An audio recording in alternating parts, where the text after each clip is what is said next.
Pedro me pidió viniera para hablar del MEM y también compartir la palabra. Pensé, ¿qué puedo hablar con la iglesia? Y algo evangelístico, bueno, se espera, ¿no?, que el director del MEM pues hable de misiones o de evangelización. Pero fijaros, no sé si aquí pasa lo que pasa en otras iglesias, sobre todo en la iglesia de Águila, que después de la pandemia, antes y después de la pandemia, las iglesias nos está costando poder arrancar, no podéis imaginar, ¿no? Y luego, para hacer el trabajo que estamos proyectando, pues somos los mismos para todo, unos cuantos. Y yo no sé si pasa aquí, pero por ejemplo, los diáconos de la iglesia en Águila, que es la que conozco muchas iglesias, pero ahí estoy colaborando ahora y trabajando. Todos están jubilados, menos el pastor y la secretaria. Además, todos son jubilados. Yo creo que hay que ir renovando, ¿verdad? Tenemos que ir renovando y que nuevas generaciones vayan empujando, porque ya nosotros podemos ser consejeros, podemos ser personas que podamos estar ahí, fieles, pero el compromiso de muchos y tantos que hay en esta iglesia que no están jubilados, que se puedan comprometer. Entonces pensé, pues voy a hablar del compromiso. Voy a hablar acerca del compromiso. Mi compromiso con el Señor y mi compromiso con la iglesia. Y antes de empezar de leer el texto bíblico que va a dar base para el mensaje, quisiera hacer una introducción. Porque tener compromiso en esta vida siempre ha sido y todavía es una de las responsabilidades humanas en todos los aspectos. Compromiso con el cónyuge, el esposo con la esposa con el esposo. Muchas son las parejas que hacen contratos cuando se casan por el juzgado. Pero no todas las parejas hacen un pacto de por vida cuando se casan por la iglesia. Recuerdo en Guinea, cuando estábamos allí, llevábamos 39 años casados, Damaris y yo, y preguntaban, bueno, ¿cuántos años llevábamos casados? Porque siempre íbamos cogidos de la mano. Y 39 años. ¿Con la misma? Sí, con la misma. Se lo decía a Damaris y digo, ¿pero qué se creen esto? Bueno, entonces eso nos ayudó a hacer algo allí, ¿no? Al año siguiente cumplíamos los 40 años en Guinea, ¿no?, de casados. Y ahora este año cumplimos 45, pero llevamos 40 años de casados. Y pensamos, ¿por qué no hacemos una boda guineana o africana? Hacemos una boda africana con el único propósito de decir, es posible. Es posible estar tantos años casados con la misma. Es posible. Y bueno, así fue.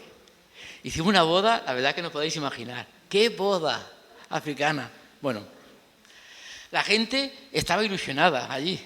Que los dos blancos, los pastores blancos, hicieran una boda. Y bueno, una experiencia tremenda, ¿no? Pero el único propósito que nos llevó es para demostrar que es posible.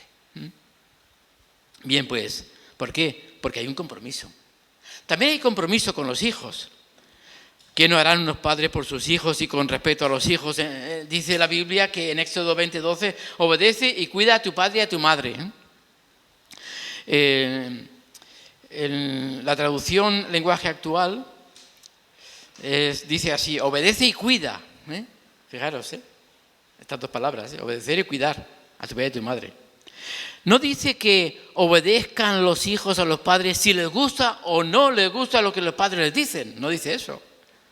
La ley de Dios es clara, muy clara. Obedece y cuida a tu padre y a tu madre.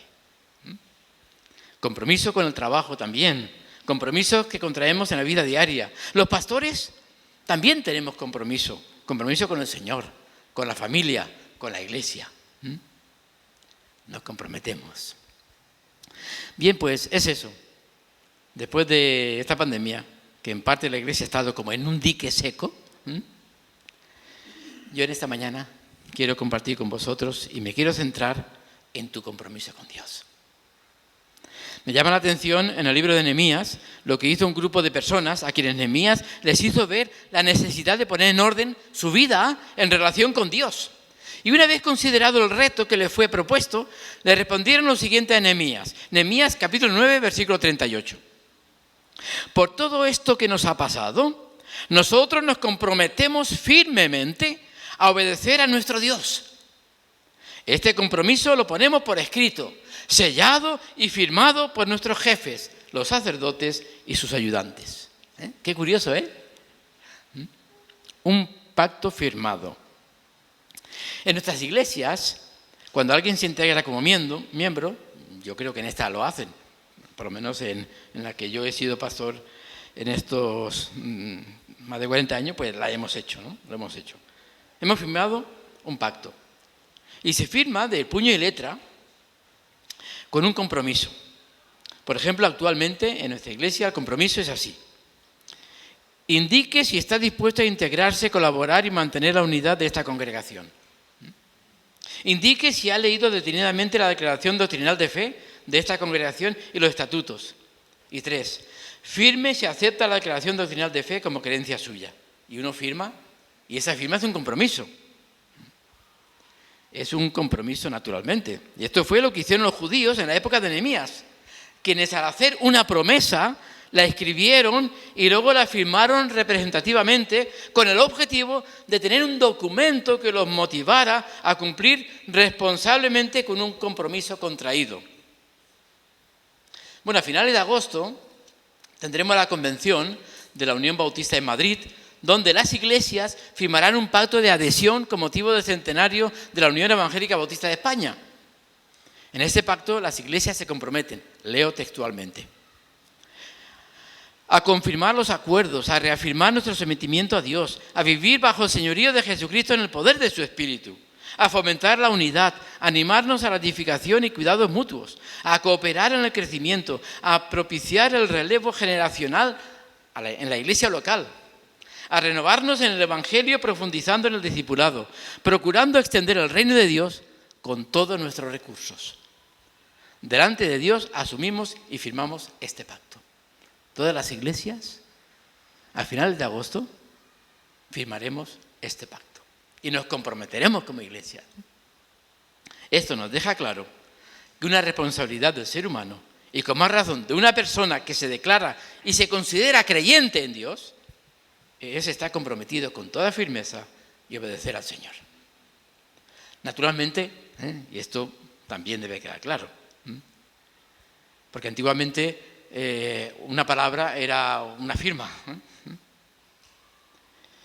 Quiero decir con esto que, aunque no se firme un documento, el compromiso debe estar patente.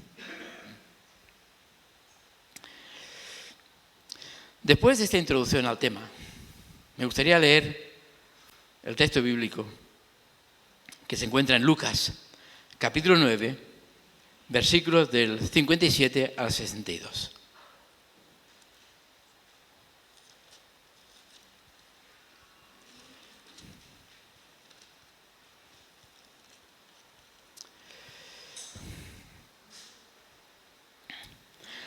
Dice la palabra del Señor. Repito, Lucas capítulo 9, versículos 57 al 62. Iremos viendo estos versículos en el transcurso del mensaje. Yendo ellos, uno le dijo en el camino: Señor, te seguiré a donde quiera que vayas. Y le dijo Jesús: las zorras tienen guaridas y las aves de los cielos nidos, mas el Hijo del Hombre no tiene dónde recostar la cabeza. Y dijo a otro: sígueme. Él le dijo: Señor, déjame que primero vaya y entierre a mi padre. Jesús le dijo: deja que los muertos entierren a sus muertos, y tú ve y anuncia el reino de Dios. Entonces también dijo otro: te seguiré, Señor, pero déjame que me despida primero de los que están en mi casa. Y Jesús le dijo: ninguno que poniendo su mano en el arado mira hacia atrás es apto para el reino de Dios. Aquí encontramos la historia de 3 personajes que no aceptaron comprometerse con Jesús para ser sus discípulos y sus seguidores. No quisieron comprometerse con la misión que Jesús les iba a encomendar. Y estos tres casos, representan las actitudes actuales de lo que en la Iglesia, aun siendo creyentes que han recibido la misericordia y la gracia de Dios en sus vidas, no se han comprometido con el Señor a ser parte de la misión del cuerpo de Cristo con los dones que han recibido. Por tanto, la palabra de Dios sigue siendo actual. Veremos en este pasaje cuáles son esas actitudes actuales que se representan en estos tres personajes de la historia y que impiden a los creyentes aceptar comprometerse en el servicio al Señor. La primera actitud que impide a los creyentes aceptar comprometerse con Dios es la falta de sacrificar las comodidades. Versículos 57 y 58. En el primer caso del personaje leemos que, yendo ellos, uno le dijo en el camino: Señor, te seguiré a donde quiera que vayas. Y le dijo Jesús: las zorras tienen guaridas y las aves de los cielos nidos, mas el Hijo del Hombre no tiene dónde recostar la cabeza. Podemos ver que este personaje no había sido llamado por el Señor. Él quería de forma voluntaria unirse al grupo de Jesús, de los discípulos de Jesús. Él tomó la iniciativa de acercarse al Señor y decirle: Señor, te seguiré a donde quiera que vayas. Te seguiré. Inmediatamente Jesús descubrió que esta persona, aparentemente tan valiente y dispuesta a ser un discípulo suyo, solamente estaba hablando emocionalmente, sin considerar las verdaderas implicaciones y renuncias que significan unirse al grupo de discípulos de Jesús o ser un seguidor del Señor. Ser discípulo de Jesús implicaba salir de casa, alejarse de la familia por temporadas, viajar a pie grandes distancias todos los días con Jesús a otras aldeas y a otras ciudades en aquella época y pueblos, comer donde y a la hora que haya posibilidad de hacerlo, dormir igualmente sin la garantía de que habrá un lugar digno y cómodo para tener un descanso reconfortante. Además, cada día estaría lleno de ocupaciones. Desde las primeras horas de la mañana habría que dedicar unas cuantas horas a la oración, tan importante. Luego habría que escuchar la clase del maestro. Después habría que contratar a personas o multitudes para predicarles acerca del reino de Dios.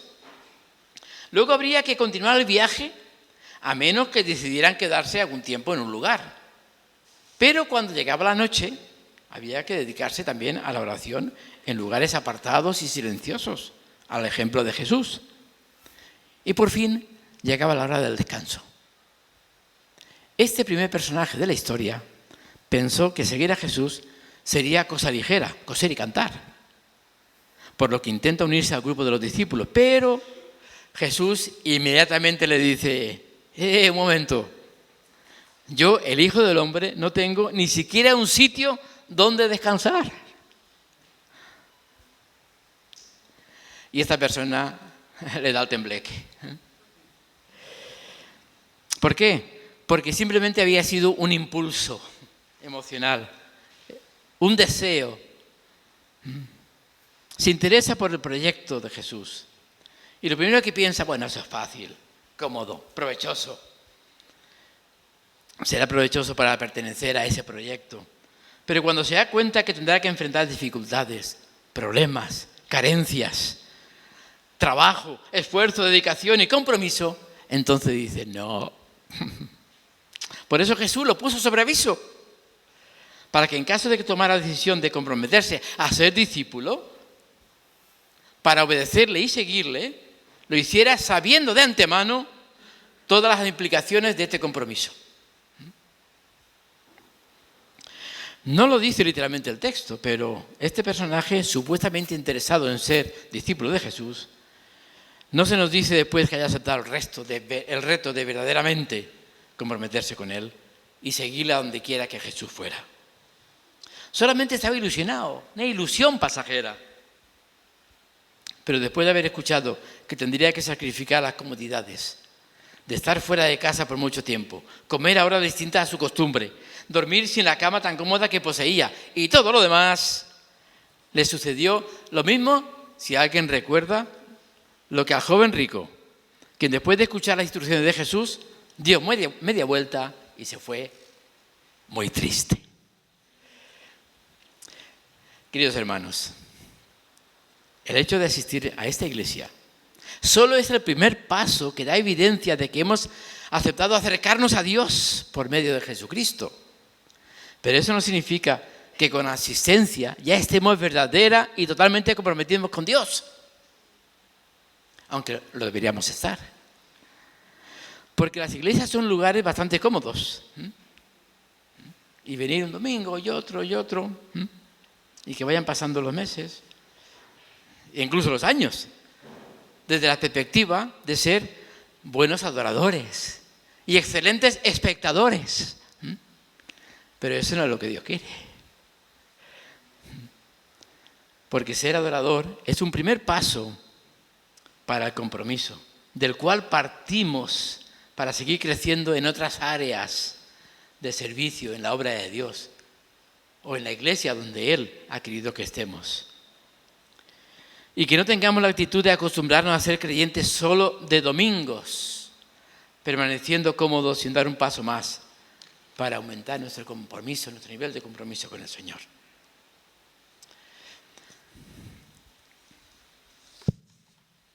La verdad es que es muy interesante esto que estamos viendo aquí en este lugar. Luego, nosotros tenemos también que ver lo que el Señor le está diciendo al segundo personaje. No sé si nos vamos a identificar con el segundo también, pero bueno, esto se encuentra en el 59-60. Y dijo a otro, sígueme. Aquí es Jesús quien le dice a otro que le siga. Él le dijo, Señor, déjame que primero vaya y entierre a mi padre. Jesús le dijo, deja que los muertos entierren a sus muertos y tú ve y anuncia el reino de Dios. Este segundo personaje de nuestra historia recibió la llamada de Jesús y es evidente que a esta persona que se excusa diciendo que deje que vaya y entierre a su padre, era evidente que su padre todavía no había muerto. Porque si hubiera muerto, Jesús no hubiera dicho eso. Quizás algún día tendría que enterrarlo. O quizás, probablemente, el padre era persona mayor, tendría alguna enfermedad, no se le daba mucha esperanza de vida. Son suposiciones, Situación que este hijo aprovechó para expresarle su gratitud a Jesús por haberle invitado para ser su discípulo y le intenta explicar que por el momento no puede seguirlo por una causa moralmente justa que todo el mundo entendería, que era hacerse cargo de su padre. Pero de la misma manera con respecto al primer personaje, Jesús se da cuenta que este hombre solo está presentando una excusa. Por lo que Jesús le responde, deja que los muertos entierren a sus muertos. Esa expresión de Jesús no son palabras que prohíben cumplir con el deber de dar una personal y digna sepultura a nuestros seres queridos, claro que no. Como he dicho antes, Jesús conocía perfectamente los pensamientos y lo sabía todo. Y sabía que el padre de este hombre no se había muerto. Si no, no le hubiera dicho eso. Jesús pronunció estas palabras para apelar a la conciencia de aquel hombre que solo estaba poniendo un pretexto para no aceptar la invitación de él. Porque Jesús sabía perfectamente que en realidad este personaje no tenía esa necesidad de ir y enterrar a su padre, porque su padre todavía no se había muerto. Jesús descubrió inmediatamente que esta persona, tan valiente y dispuesta a ser discípulo suyo, solamente había estado hablando emocionalmente, solo emocionalmente. Bien, también es bueno que observemos las últimas palabras de Jesús a este segundo personaje de la historia. Dice, y tú ve y anuncia el reino de Dios. Bien, te he invitado. No has aceptado mi invitación y has puesto una excusa. Pero de todas maneras, Ve y anuncia el reino de Dios. Es que realmente eso es lo importante. Estemos donde estemos, hagamos lo que hagamos, vayamos donde vayamos. Nuestra misión es anunciar el reino de Dios. Y con esta palabra Jesús sí le está diciendo y dejando claro que no debería posponer la invitación porque había algo mucho más importante que debería hacer que enfrascarse solamente en su sentimentalismo hacia el Padre como excusa. Debería estar comprometido con anunciar el reino de Dios. Tarea de cada creyente. Tarea de cada hijo o hija de Dios, allí donde esté, allí donde se encuentre y allí donde vaya.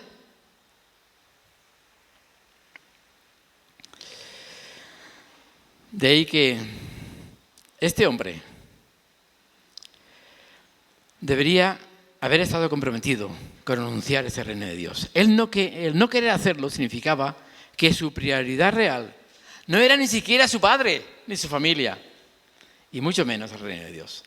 Se trataba de una persona que descaradamente estaba mintiendo. No le gustaban las responsabilidades y que su actitud solamente demostraba su negligencia en cuanto a su compromiso con el Señor. Querido hermano, querida hermana, creyentes de hoy que formáis parte de esta iglesia local, dentro de todos los deberes que tienes tú que cumplir todos los días en la casa, en el trabajo, en el colegio, en el instituto o en otro lugar, debes tener como prioridad en todo momento anunciar que Jesús es Señor y Salvador. Porque cada uno de nosotros somos llamados a ello.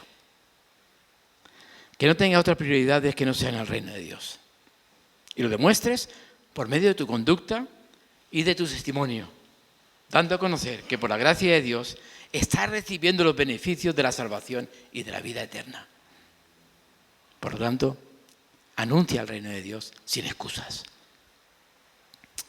En tercer lugar, es la tercera actitud que impide a los creyentes aceptar comprometerse con Dios. En el tercer personaje, versículos 61 y 62.